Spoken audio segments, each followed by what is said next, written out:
매일 저녁이면 시어머니는 집 안작은 탁자에 앉아 자그마한 퍼즐을 맞추며 하루를 마무리하곤 했다. 시력 보호용 조명이 은은히 비추는 가운데 퍼즐 조각을 돌리고 맞추는 소리가 집안에 잔잔한 리듬을 만들었다. 며느리는 그 모습을 지켜보면서 한 가지 아이디어를 떠올렸다. 일상을 조금 더 재미있고 편안하게 만들어줄 디지털 퍼즐이 있다면 시어머니가 눈의 피로를 덜면서도 같은 즐거움을 이어갈 수 있지 않을까? 그렇게 시작된 프로젝트는 처음엔 단순한 개인용 애플리케이션이었다.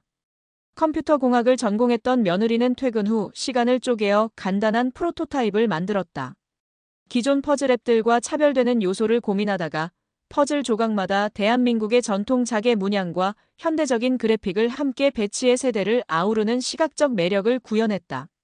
또 시어머니 세대가 스마트폰 화면에서 자주 겪는 조작 불편을 고려해 조각 크기 조절, 확대 축소 제스처 간소화, 자동 저장 기능 등을 기본값으로 탑재했다. 몇 주 만에 첫 번째 버전이 완성되자 며느리는 구글 플레이 콘솔의 개발자 계정을 열고 애플리케이션을 올렸다. 등록 과정에서 마케팅 자료가 필요했기에 시어머니가 퍼즐을 맞추는 손길과 게임 화면을 겹쳐 보여주는 짧은 영상을 촬영해 소개 페이지에 추가했다. 업로드 당시 다운로드 카운터는 0에서 시작했지만 첫날 밤 테스트용으로 설치한 사용자 리뷰의 손가락이 서툰 어머니도 즐거워하신다는 내용이 달렸다. 얼마 뒤 국내 시니어 커뮤니티 몇 곳에서 이 앱이 부모님께 추천할 만한 무료 퍼즐 게임이라는 게시글과 함께 소개됐다. 입소문은 의외로 빨랐다. 사용자는 폭발적으로 증가했고 며느리는 서버 부하를 감당하기 위해 즉시 클라우드 확장을 진행했다. 업데이트마다 새로운 퍼즐 세트를 추가하면서 기부형 광고 모델을 도입했는데 광고 클릭한 건당 일정 금액이 시니어 디지털 교육 사업에 자동 기부되도록 설계했다. 이러한 선순환 구조는 언론의 관심을 끌었고 중장년층이 주독자인 경제지와 공중파 시사 교양 프로그램에서 이 앱을 소개했다. 며느리는 미디어 요청을 받을 때마다 어머니께 드릴 작은 선물이 예상치 못한 결실을 맺었다는 설명으로 꼭지를 맺었다. 한 달이 채 되지 않아 다운로드 수는 100만을 넘어섰다. 트래픽이 급증하자 수익 모델도 자연스럽게 확대되었다. 무료 버전의 광고 수익 외에도 프리미엄 구독 옵션이 추가되었고 사용자 맞춤 퍼즐 팩이 유료로 제공됐다. 글로벌 진출을 위해 영어, 일본어, 스페인어 현지화를 진행한 결과 세계 곳곳에서 다운로드가 이어졌다. 3달 후 구글 플레이 통계는 1000만 다운로드를 기록했고 앱 내외 수익이 집계되자 며느리는 손익분기점을 훌쩍 넘어 수십억 원대의 순이익을 실현하게 되었다. 세무신고를 준비하면서 그녀는 수익 구조를 면밀히 검토했다. 세법상 소득 구분과 기부금 처리는 이미 투명하게 관리되고 있었기에 감사 결과는 적정으로 마무리되었다. 남은 것은 성공의 결실을 어떻게 분배하고 활용할지에 대한 고민이었다. 그해 초부터 며느리는 매출의 일정 비율을 시어머니 이름으로 기부하는 방식으로 감사를 표현해왔지만 가장 직접적이고 의미 있는 방식이 무엇인지 다시 숙고했다. 오래전부터 시어머니가 꿈꿔온 것은 좁지 않고 햇빛이 잘 드는 집이었다는 사실이 문득 떠올랐다. 서울 강남의 한 재개발 구역에서 막 준공된 신축 아파트는 남향 거실로 햇빛이 가득 들어왔고 주변에 공원과 문화시설이 조성돼 있었다. 며느리는 분양권이 아닌 완공된 새 집을 바로 매입했고 인테리어 역시 시어머니의 취향을 반영해 안정감 있는 중목 가구와 한지 조명을 배치했다. 계약이 완료된 뒤 등기부등본에 시어머니의 단독 명의가 오른 것을 확인하자 모든 절차가 현실로 느껴졌다. 입주날 시어머니는 새집 현관을 들어서며 고개를 들어 천장을 바라보았다. 높은 층고 아래로 흘러내리는 부드러운 빛이 거실 마루에 닿아 있었다. 그 빛을 바라보는 순간 며칠 전까지 상상조차 하지 못한 풍경이 실제가 되었음을 실감했다. 며느리는 마음속으로 한 가지 다짐을 했다. 앱의 성장과 성과가 우연이 아니라면 이 성과를 만들어준 첫 출발점은 시어머니가 보여준 따뜻한 생활의 리듬이었고 그 리듬이 계속 이어지도록 서로를 살피는 일 또한 자신의 책임이라고. 그 뒤로도 애플리케이션은 꾸준히 업데이트되었다. 며느리는 개발 로드맵을 사람 중심에 두고 시니어 사용자의 피드백을 적극 반영하는 체계를 유지했다. 시어머니는 새 아파트 서재 한편에 작은 책상을 두고 새로 추가될 퍼즐 그림 후보를 종이에 스케치해 며느리에게 건네곤 했다. 이런 방식으로 시어머니의 취향은 앱 곳곳에 스며들어 기성세대 이용자뿐 아니라 젊은 층에게도 정갈하고 편안하다는 평가를 얻었다. 재정적 성과가 안정기에 접어들자 며느리는 별도의 재단을 설립해 디지털 소외계층 지원 사업을 확대했다. 앱 수익의 일정 비율, 그리고 일부 배당금을 기반으로 시니어 스마트 기기 교육센터를 전국에 설립했고, 그 센터 가운데 첫 번째 지점은 시어머니의 고향 인근에 문을 열었다. 센터 개소식에서 발표된 슬로건은 모두가 즐기는 작은 퍼즐, 모두를 잇는 큰 달이라는 문구였다. 퍼즐 조각이 맞물려 새로운 그림을 완성하듯 기술과 세대가 맞물려 새로운 가능성을 만들기를 바라는 마음을 담은 구절이었다. 시간이 흐르면서 강남의 신축 아파트는 시어머니의 일상 거처이자 작은 갤러리처럼 변해갔다. 손님이 오면 거실 한가운데 놓인 태블릿에서 퍼즐 앱 첫 버전 화면을 보여주며 당시 이야기를 들려주었다. 손님들은 믿기 어렵다는 듯 고개를 끄덕였고 퍼즐 한 판을 직접 체험한 뒤엔 그 단순함 속에 세심함을 새삼 느꼈다. 시어머니는 자신의 일상을 큰 변화 없이 유지하면서도 삶의 마지막 챕터에 들어 새로운 확장과 의미를 발견했다. 그 모든 과정은 한순간의 기적이라기보다 한 사람의 마음이 또 다른 사람에게 건넨 작은 배려에서 비롯된 결과였다. 며느리에게 앱은 기술 프로젝트였지만 시어머니에게는 삶의 리듬을 바꾼 새로운 놀이였고 세상에게는 세대를 잇는 달이었다. 어느 날 창문을 통해 부드러운 햇볕이 거실로 깊숙이 들어오자 시어머니는 조용히 마루에 쌓인 빛을 바라보았다. 며느리는 주방에서 다음 업데이트 설계를 위한 노트를 넘기며 그 빛이 상징하는 평온과 감사가 언제나 계속되기를 바랐다. 겨울이 지나고 봄이 찾아오자 강남 신축 아파트의 발코니에는 지난 여름부터 모아둔 화분들이 파릇한 새순을 밀어 올렸다. 시어머니는 매일 아침 가장 먼저 발코니로 나가 흙 상태를 살피고 물을 뿌렸다. 스마트 화분 시스템이 토양 습도를 자동으로 측정해 알림을 보내주었지만 손으로 직접 흙을 만지고 향을 맡아보는 일은 여전히 그녀에게 중요한 의식이었다. 그 시간을 통해 하루를 정돈하고 며느리와 나누었던 지난 이야기들을 마음속에서 되새겼다. 며느리는 그동안 해외 파트너십과 신규 콘텐츠 업데이트에 집중하느라 분주했지만 일주일에 한 번은 반드시 어머니 집에 들러 최신 빌드를 설치하고 사용자 경험을 확인했다. 앱 개발 초기부터 이어온 이 의식은 두 사람을 견고하게 이어주는 숨은 관문과 같았다. 앱은 글로벌 다운로드 5천만을 넘어서면서 성장 궤도를 한 단계 더 올렸다. 동남아시아와 남미 지역에서의 인기가 두드러졌고 각국의 전통 문양을 결합한 퍼즐 팩이 출시되자 현지 언론에서 앞다투어 소개했다. 며느리는 이 기회를 기술회사의 단순 확장을 넘어 문화교류 플랫폼으로 전환하는 계기로 삼았다. 새롭게 구성된 기획팀은 한국 공예 작가와 해외 일러스트레이터를 연결해 협업 시리즈를 선보였다. 수익금의 일정 비율은 문화재 보존 단체와 시니어 예술가 지원 프로그램에 기부되었다. 앱 소개 페이지 하단에는 파트너 기관 로고가 추가되었고 사용자들은 퍼즐 한 판을 완성할 때마다 자신이 특정 기금에 기여했다는 확인 배지를 받았다. 이 작은 시각적 보상은 참여감을 높여주었고 다운로드 증가세는 다시 탄력을 받았다. 시어머니는 변화 속에서도 생활 리듬을 꾸준히 유지했다. 아침에는 발코니를 돌보고 점심 무렵에는 근처 공원까지 산책을 다녀왔다. 공원 벤치에 앉아 태블릿으로 새롭게 업데이트된 퍼즐을 맞추며 손끝 감각과 공간 인지를 동시에 단련했다. 가끔 다른 이들이 다가와 무슨 앱인지 물으면 조용히 소개 페이지를 열어주었고 아이들이 함께 앉아 퍼즐을 맞추는 장면이 이웃 SNS에 공유되기도 했다. 며느리가 의도한 세대 간 연결 효과가 자연스럽게 확산되었다. 그러던 어느 날 국내 대형 교육 출판사가 앱의 학습적 가치에 주목해 공동사업을 제안했다.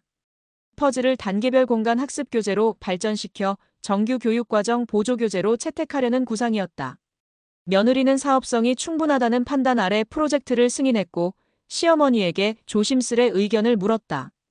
시어머니는 손때 묻은 가죽 노트 하나를 꺼내 보여주며 노트에 적힌 일상의 관찰 기록이 원천 아이디어가 되었음을 상기시켰다.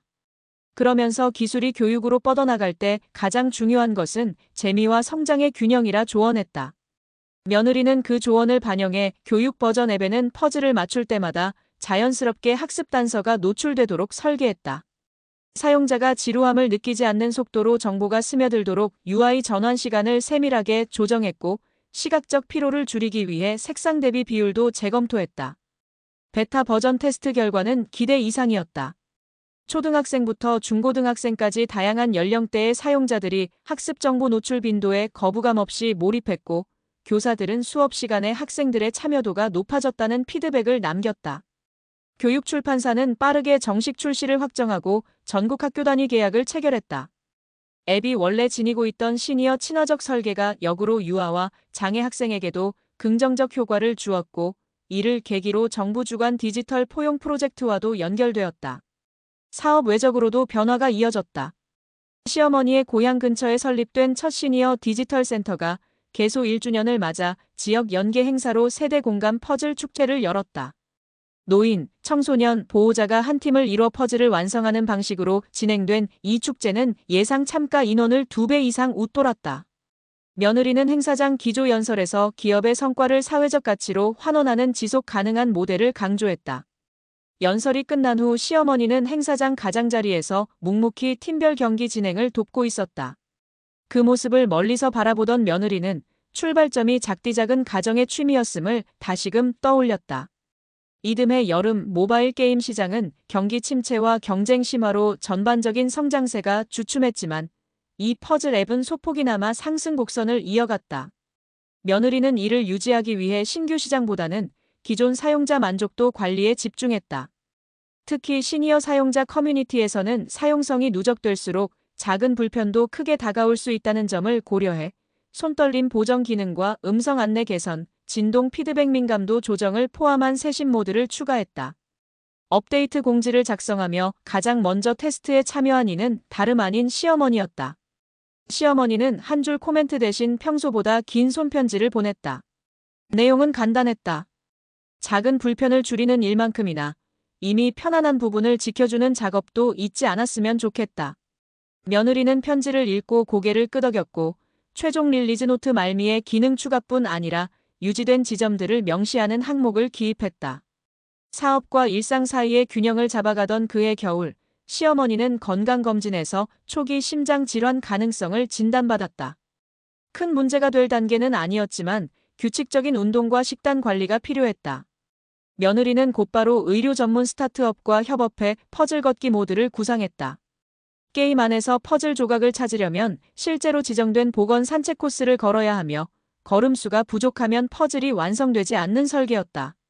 가벼운 운동을 유도하면서도 게임의 핵심 재미를 해치지 않을 절묘한 장치를 개발하기 위해 UX 전문가와 물리치료사, 심리학자가 팀에 합류했다. 몇 달 뒤 베타 테스트에 참여한 사용자들은 체감 운동량 증가와 게임 경험의 시너지를 긍정적으로 평가했고 의료진 역시 앱의 잠재적 건강 증진 효과에 주목했다. 프로젝트가 꽃을 피우는 동안 시어머니의 생활도 달라졌다. 아침 산책 루트가 퍼즐 걷기 코스와 겹치게 되면서 자연스럽게 매일 목표 걸음수를 달성했다. 산책 도중 만나는 이웃들은 시어머니를 가리켜 건강 전도사라고 불렀다. 아이러니하게도 이 변화의 중심에는 며느리가 아닌 시어머니 자신이 있었다. 며느리는 그저 기술로 물꼬를 트았을 뿐이고 실천과 지속은 시어머니가 선택한 것이었다. 시어머니는 어느 날 일지의 앱은 나를 움직이게 했지만 나를 지켜주는 건 결국 나 자신이라는 문장을 남겼다. 며느리는 그 문장을 팀원들에게 공유하며 개발의 방향을 다시 한번 점검했다. 개발 과정에서 삶의 주체성이 흔들리지 않도록 하는 것이 장기적으로 사용자와 회사를 모두 살리는 길이라는 확신이 들었다. 몇 년이 흐른 뒤 회사는 중견기업을 넘어 사회적 기업 인증을 신청했다. 인증 심사 과정에서 시니어 고용 비율, 수익의 사회 환원 구조, 디지털 포용 정책 등 다방면에서 모범 사례로 평가받았다. 며느리는 사회적 기업의 책무를 다짐하는 서약서에 서명할 때 떠올리는 얼굴이 단 하나뿐이었음을 고백했다. 기술은 삶을 돕는 수단이어야 한다는 신념을 온몸으로 보여준 시어머니의 얼굴이었다. 서약식이 끝난 뒤 회사는 임직원 이름으로 소규모 장학재단을 설립해 코딩 교육을 접하기 어려운 지역 청소년에게 기회를 제공하기로 결정했다. 첫 기금 전달식에서 며느리는 오래된 가죽 노트를 무대에 올려두고 노트에 적힌 손글씨 몇 문장을 읽어내려갔다. 관객석에서 이를 지켜보던 시어머니는 조용히 손을 모아 무대 위 며느리를 바라보았다. 마지막 한 문장을 읽는 순간 장내는 숨소리조차 들리지 않을 만큼 고요해졌다. 작은 퍼즐 하나가 모여 큰 그림을 완성하듯 한 사람의 손길이 세상을 바꿀 수 있다. 해가 저물고 행사가 끝나자 모교 컴퓨터공학과 학생들이 며느리에게 질문을 쏟아냈다. 글로벌 다운로드 수를 어떻게 달성했는지, 문화협업 과정에서 겪은 시행착오는 무엇이었는지, 그리고 무엇보다 가족의 일상이 어떻게 스타트업이 비즈니스 모델이 되었는지 묻는 목소리였다. 며느리는 차분히 대답했다. 시작은 언제나 개인적인 동기로부터 왔고, 그 동기를 사회적 가치로 확장하는 과정을 놓치지 않는다면 결과는 자연스럽게 따라온다고. 무대 뒤쪽에서 시어머니는 한 발 물러서 그 모습을 바라보았다. 퍼즐 조각 같은 사람들의 질문과 대답이 모여 하나의 그림이 완성되는 듯한 장면이었다. 밤이 깊어 두 사람은 강남 집으로 돌아왔다. 발코니 화분은 고요히 휴식 중이었고 실내에는 은은한 주황빛 조명이 켜져 있었다. 며느리는 주방에서 따뜻한 보리차를 준비해 시어머니 앞에 놓아드렸다. 시어머니는 조용히 차를 들이켰고 며느리는 노트북을 열어 다음 업데이트를 위한 회의를 준비했다. 기술과 가족, 사업과 일상이 한 공간에 가만히 머무는 순간 어떤 화려한 성과보다도 섬세한 안온함이 집안을 감쌌다. 차가 식어갈 즈음 며느리는 개발 노트를 덮고 창밖을 바라보았다. 도시의 불빛이 흐르는 강물처럼 거실 바닥에 반사되었고 그 빛 위로 두 사람의 삶이 잔잔히 합쳐지고 있었다. 고요한 밤 공기 속에서 작은 퍼즐 조각들이 또다시 맞물리기 시작했다. 도시는 봄비로 젖어 있었다. 낮 동안 빗줄기가 잠시 그친 뒤 다시 회색 구름이 내려앉았고 고층 빌딩 외벽은 유리판처럼 빛을 반사했다. 강남의 새 아파트 안 시어머니는 발코니 화분을 안으로 들이고 흙이 묻은 손을 부엌 싱크대에서 씻었다. 물기를 털어낸 손끝에 아직 남아있는 흙냄새가 은은했다. 며느리는 거실 책상 위 노트북을 열어 회사 서버 모니터링 그래프를 확인했다. 주간 사용량이 지난달보다 오르고 있었지만 성장률 그래프 한편의 경고 색깔로 표시된 리텐션 곡선을 바라보며 잠시 눈길이 멈췄다. 앱 출시 이후 처음으로 사용자 이탈이 눈에 띄게 늘어난 것이다. 시장 조사 결과 신생 경쟁사가 인공지능 난이도 조정 기능과 실시간 협업 퍼즐 모드를 내세워 빠르게 점유율을 가져가고 있었다. 며느리는 성장세가 완만해질 것이라는 예측 시나리오를 세웠고 상무이사에게 대응 전략 보고서를 요청했다. 동시에 사용자 설문을 통해 이탈 원인을 수집했다. 응답 결과는 예상보다 단순했다. 새로운 부족과 변화의 긴장감 결렬하는 표현이 여럿 보였다. 며느리는 회사의 핵심 가치가 안정성과 포용성에 있다 보니 의도치 않게 도전적 기획을 뒤로 미뤄왔음을 인정했다. 그 주말 시어머니는 동네 도서관에서 열린 허브 가드닝 워크숍에 참여했다. 강사는 식물의 생장 패턴을 설명하며 뿌리 절단과 가지치기가 성장 촉진에 필수적이라고 강조했다. 시어머니는 메모장에 가지치기 없이 성장 없음이라는 말을 빼곡하게 옮겨 적었다. 집으로 돌아온 뒤 그 메모를 며느리에게 보여주었다. 그리고 자신의 화분 중 가장 오래된 라벤더 한 그루의 묵은 가지를 가위로 잘라 내는 모습을 조용히 시연했다. 며느리는 그 장면을 바라보며 제품 전략에도 새로운 가지치기가 필요함을 깨달았다. 이사회는 2달 뒤 열릴 예정이었지만 며느리는 예정일을 앞당겨 임원 워크숍을 소집했다. 회의 자료는 4파트로 구성되었다. 첫째, 사용성 데이터를 통한 현상 분석. 둘째, 경쟁 서비스 기능 벤치마킹. 셋째, 파괴적 혁신을 위한 내부 연구소 신설 제안. 넷째, 기존 가치와 혁신 사이 균형을 위한 윤리 가이드라인.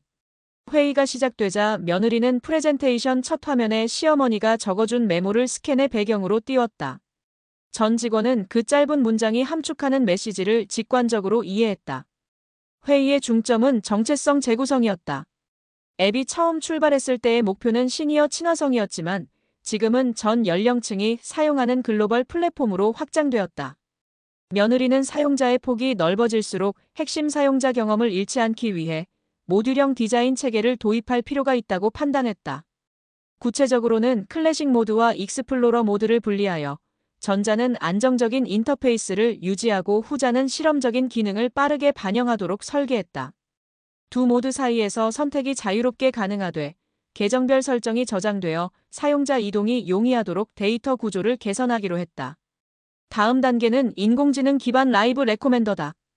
퍼즐 조합 데이터를 분석해 사용자의 선호 패턴을 학습하고 매 세션마다 새로운 레이아웃을 제시하는 알고리즘이 개발됐다. 며칠 뒤 테스트 서버가 열리자 시어머니는 첫 번째 실험 사용자로 참여했다. 기존보다 조금 더 복잡한 조각 배열이 화면에 나타났고 시어머니는 눈살을 찌푸리지 않았다. 퍼즐 조각이 제자리로 들어갈 때마다 고전 목판화 음각 소리를 본뜬 효과음이 울렸다. 충분히 정제된 사운드 덕분에 퍼즐 조각이 맞물릴 때마다 작은 기쁨이 선명하게 전달됐다. 업데이트가 적용된 후 사용자들은 다양성을 높이 평가했다. 특히 익스플로러 모드는 경쟁사 기능과 비교해도 손색 없는 만족도를 보였고 클래식 모드 사용자는 기존 인터페이스가 그대로 유지된 점에 안도했다. 이탈률은 석 달 만에 다시 하향 곡선을 그리기 시작했고 글로벌 활성 사용자 수는 서서히 회복세로 돌아섰다. 기업 내부에서는 연구소의 자율성과 윤리적 검증 절차를 병행하는 새 프레임워크가 정착되었다. 며느리는 소프트웨어 릴리스 노트 마지막 페이지에 가지치기 이후 얻은 새 순이라는 섹션을 추가하여 개선과 혁신의 과정을 투명하게 공개했다. 그해 가을, 며느리는 사회공헌재단을 통해 디지털 치유정원 프로젝트를 진행했다. 증강현실 AR 기술을 활용해 도시공원 벤치마다 앱과 연동되는 가상정원 포털을 설치하고 퍼즐을 맞추면 실제 식재비 일부가 기금에서 지원되는 구조였다.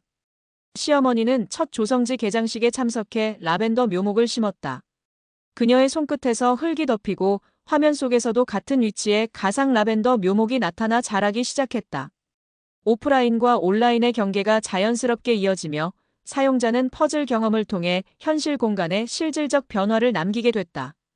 프로젝트가 확산되자 여러 도시가 참여 의사를 밝혔고 며느리는 지자체와의 협약식을 준비했다. 협약식 전날 시어머니는 베란다 화분을 바라보며 가지치기한 라벤더가 새로운 잎을 내고 보랏빛 꽃송이를 틔워 올린 모습을 오래도록 지켜봤다. 며느리는 그 옆에서 행사용 연설문을 수정했다. 연설문의 마지막 부분에는 시어머니의 메모에서 따온 문장과 함께 기술이 도달해야 할 궁극의 목적을 기록했다. 디지털은 인간의 손길을 대신하는 것이 아니라 그 손길의 가능성을 확장하는 수단이어야 한다. 아침 햇살이 발코니를 비추자 시어머니는 작게 숨을 들이쉬었다. 꽃잎 끝에 맺힌 물방울이 햇빛을 받아 반짝였다. 며느리는 노트북을 닫고 손목시계를 확인했다. 시간은 흐르고 새로운 날은 다시 시작되고 있었다. 두 사람의 손엔 각각 랩톱 가방과 원예 가위가 들려 있었다. 서로 다른 도구였지만 그 목표가 하나라는 사실이 조용히 주변 공기에 스며들었다. 빛이 방 안을 환히 채우는 가운데 버스 정류장까지 이어진 길로 두 사람의 그림자가 나란히 늘어섰다. 가지치기를 통해 얻은 새순처럼 그들의 걸음 역시 새로운 방향으로 향하고 있었다.